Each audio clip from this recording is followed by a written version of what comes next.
One of our social housing properties, we transitioned from an old housing association to the one that we are with now. But in that process, there were a number of sitting tenants. One of those tenants, we've had to call the police out over 50 times. We've got windows smashed. We've got doors smashed. The last time we were on site, there were about 6 people staying in his room. There was a police helicopter, various police cars that had come out a couple of months ago to try and figure out what the hell was going on in the property. He's clearly serving drugs and dealing drugs in and around the area. He's probably cost us the best part of £150,000 over the last year.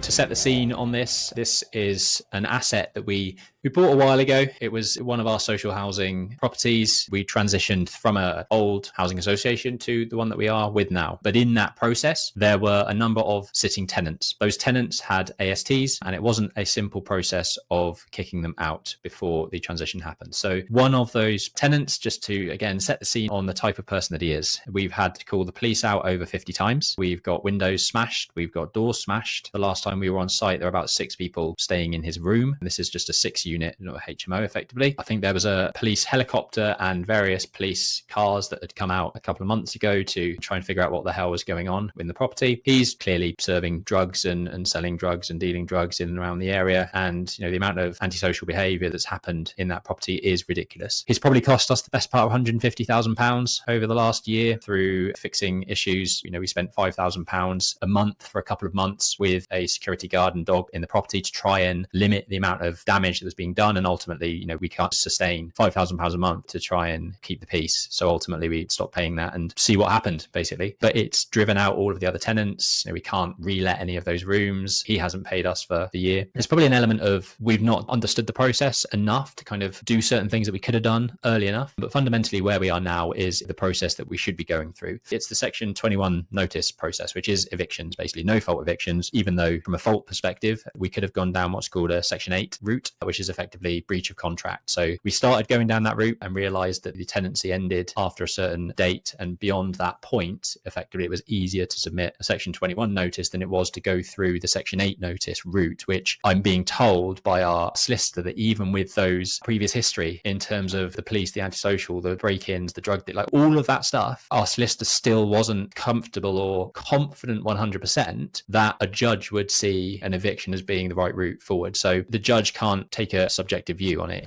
Sorry to interrupt. If you are tuning into this, love the idea of investing in or developing property, you have at least £50,000 cash, but don't have the time to deploy it, then why not consider investing in one of our XP projects? We're always raising more investment for our property pipeline, so head over to our website and register your interest to work with us now.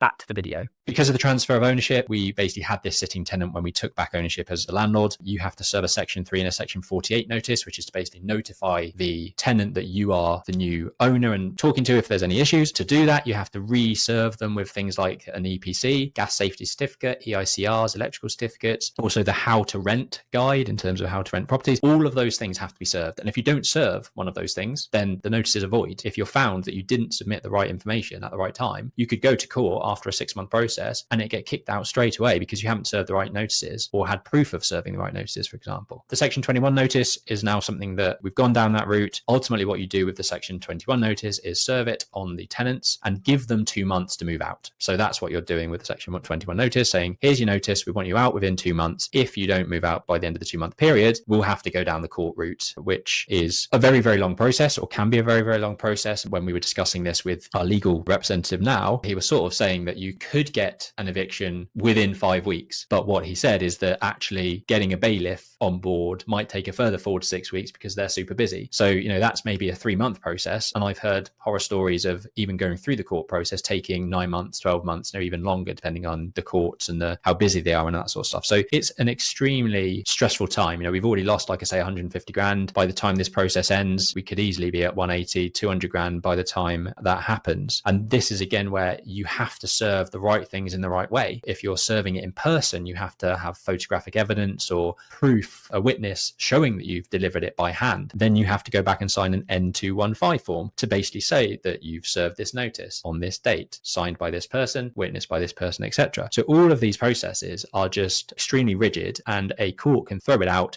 if there's just one thing wrong within the documentation. So you have to make sure you're doing it right. And to do that, you need the right representation. A guy called Simon from my legal team, he was represented to me by Julie Ford, who's a lovely lady who runs the St Albans Property Network. You'll see her on GB News. She's a very, very influential spokesperson on evictions, landlord, tenants act, and things like that. Hopefully that was useful for you in terms of understanding a bit about the process. It's fraught with difficulty. It's a very, very long process. And for a landlord that has a tenant in situ like we have, that's causing this much stress and this much antisocial behavior and costing us hundreds of thousands of pounds, no, it doesn't feel right. We're giving this person a roof over their head and it's costing us a huge amount of money and stress. If you got value from this video, make sure you click the subscribe button down below and ring the notification bell, because we release one video at least every week, so you'll be the first to get notified. See you on the next one.